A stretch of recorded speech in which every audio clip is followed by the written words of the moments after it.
एक ब्राह्मण थे तो तीर्थ यात्रा करना चाहते थे, उनके लड़के थे पर उनकी ज्यादा आज्ञा नहीं पालन करते थे, तो सोचा कि बूढ़ा के लिए तीर्थ यात्रा कैसे कर पाऊंगा। तो एक गरीब ब्राह्मण का लड़का था, उससे कहा कि भैया तू इधर उधर नौकरी के लिए भटकता, अगर तू मुझे तीर्थ यात्रा करवा दे तो मैं तेरी खान पान की व्यवस्था और धनराशि भी दे दूंगा। तो ब्राह्मण ने कहा चलो अच्छा है, आपके साथ तीर्थों का भी दर्शन होगा। तो जहां जहां जाना चाहते थे उन जवान ब्राह्मण बूढ़े ब्राह्मण को ले गया तीर्थ दर्शन कराती हो। जब ब्रजधाम आया तो उसको बहुत बुखार आ गया बूढ़े को। उसने बहुत सेवा की, जैसे मतलब माता अपने बच्चे की सेवा करती है ऐसे सब सेवा की उस जवान ब्राह्मण ने। बड़ा द्रवित हुआ बूढ़ा ब्राह्मण, धनी ब्राह्मण था वो। तो गोपाल जी के दर्शन जब करने गया तो उसने कहा बेटा तुमने बहुत सेवा की है, तुम्हें क्या दे सकता हूं? मेरी एक बेटी है, बहुत सुंदर है बेटी और बहुत धन संपत्ति है, मैं तुम्हें दूंगा। बोले देखो बाबा तुम तो यहां बोल रहे हो, घर में तुम्हारे जवान लड़के हमारी पिटाई करेंगे। बोले हम गोपाल जी को साक्षी करके कहते हैं कि अपनी बेटी का ब्याह तुम्हारे से करवा दूंगा और संपत्ति भी दूंगा। बात हो गई। तीर्थ यात्रा करवा के जब घर पहुंचा तो बूढ़े की हिम्मत नहीं कि बात कर सके लड़कों के सामने, क्योंकि बेचारा गरीब ब्राह्मण का लड़का महीना भर सोचता रहा कि कभी ना कभी तो सूचना दे। वो तो सूचना नहीं, तो घर गया उनके और बोला देखो बाबा आपने कहा था कि तुम्हारा, तो लड़कों ने धक्का लगाया और दो चार थप्पड़ लगाए कि तेरी सामर्थ्य क्या है कि तू मेरी बहन से ब्याह करने की बात सोच सके। बोले नहीं बाबा ने कहा था। अब लड़कों की वो स्वरूप देख करके बाबा बदल गए।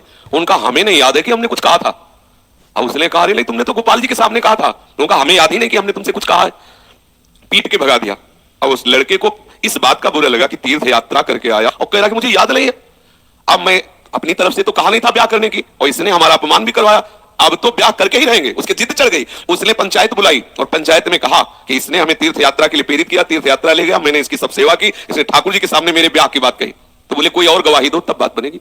बोले गवाही में तो केवल हम ही और ये बुढ़ा और ठाकुर जी थे। तो बोले अब भाई गवाही तो दो में क्या तुम जो कह रहे हो कि इन्होंने कहा वो कह रहे नहीं कहा तो तीसरा चाहिए। तो तीसरे में तो ठाकुर जी थे। तो बोले अगर गवाही दे दें तो ब्याह हम जबरदस्ती करवा देंगे। पंचायत पहले लगती थी गांव में, जैसे होता है न्यायालय, तो छोटा मोटा न्यायालय समझो गांव का, पंच लोग जो निर्णय कर देते थे फिर वही होता था। तो बुढ़े से कहा तो बुढ़ा राजी हो गया, क्योंकि उसे पता था गोपाल जी थोड़ी आएंगे।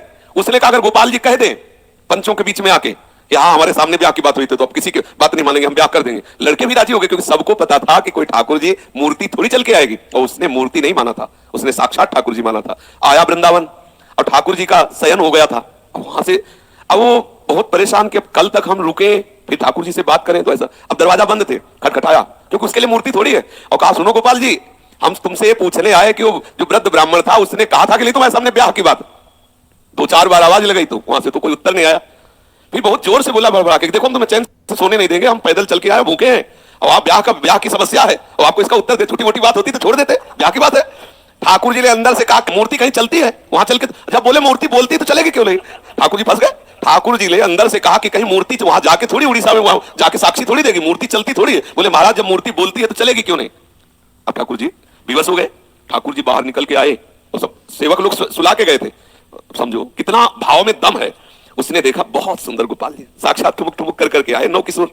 बोले देखो हम चलने के लिए तुम्हारे भाव के कारण राजी तो है, लेकिन भोग राग की व्यवस्था, क्योंकि हम वृंदावन के ठाकुर, हमें तो चक माल चाहिए, हमको चना चवेना में तो रुकने वाले हैं, रबड़ी गुलाब जामुन ये सब चक चाहिए। तो बोले देखो कुछ रुपया तो है, शादी का चक्कर, इसलिए व्यवस्था तो तुम्हारी बनाएंगे ही हम। तो बोले कैसे चलोगे। बोले चलेंगे तो हम पैदल ही, आगे आगे तुम चलना, पीछे पीछे हम चलेंगे, थोड़ी थोड़ी देर में कुछ भोग लिए रहना, हमको भोग लगा देना। बोले अब हम चले और तुम आ रहे हो कि नहीं आ रहे हो मुझे कैसे पता चलेगा।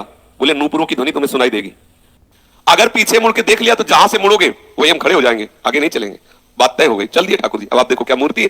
अब वो बीच बीच में भोग लगाता हुआ जब अपने गांव के नजदीक पहुंचा तो सोचा केवल नूपुरे बज रहे हैं कि आ भी रहे हैं। मुड़ के देखा तो ठाकुर जी खड़े। बोले चलो। बोले अब नहीं, अब सबको लिवा के यहीं लाओ, क्योंकि हमारा तुम्हारा वादा था। तो बोले कोई बात। गांव में दौड़ता हुआ गया, सबसे हल्ला मचा, वृंदावन के ठाकुर पधारे साक्षी देने के लिए। अब तो भीड़ इकट्ठा, साक्षात ठाकुर।